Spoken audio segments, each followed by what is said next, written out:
Serial क्योंकि सास भी कभी बहू थी में आ गया है एक बड़ा धमाकेदार ट्विस्ट।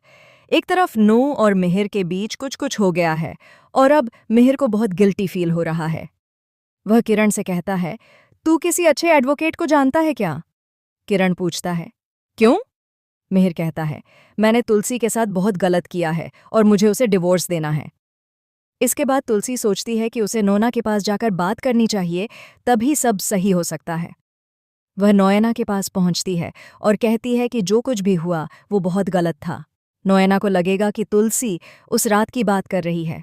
तभी नोएना उसे उस रात का सच बता देती है कि आखिर मिहिर और उसके बीच क्या क्या हुआ था।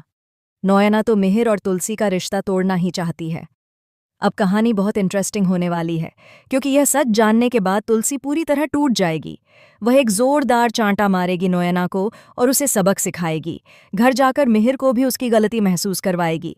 लेकिन इसी बीच मिहिर ने तो सोच ही लिया है कि वह तुलसी को डिवोर्स देगा। यह बात सुनकर तुलसी का दिल टूट जाता है और वह कहती है, तुम कौन होते हो मुझे डिवोर्स देने वाले? डिवोर्स तो मैं तुम्हें दूंगी।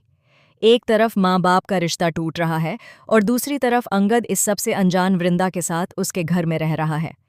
दोनों के बीच क्यूट मोमेंट्स दिखते हैं, लेकिन लोग उन्हें वहां भी ताने मार रहे हैं क्योंकि मिहिर के खानदान ने उन्हें घर से निकाल दिया है।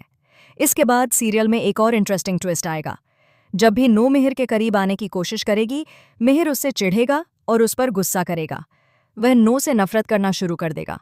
लेकिन अब क्या फायदा? जब जरूरत थी तब उसने गुस्सा नहीं किया, जब सबने समझाया तब वह नहीं रुका। अब जब हद पार हो गई है तो क्या बचा है? तो अब बताइए, आप कितने एक्साइटेड हैं इस ट्विस्ट के लिए? क्या डिवोर्स के बाद मिहिर और नोना को शादी कर लेनी चाहिए? हमें कमेंट करके जरूर बताएं।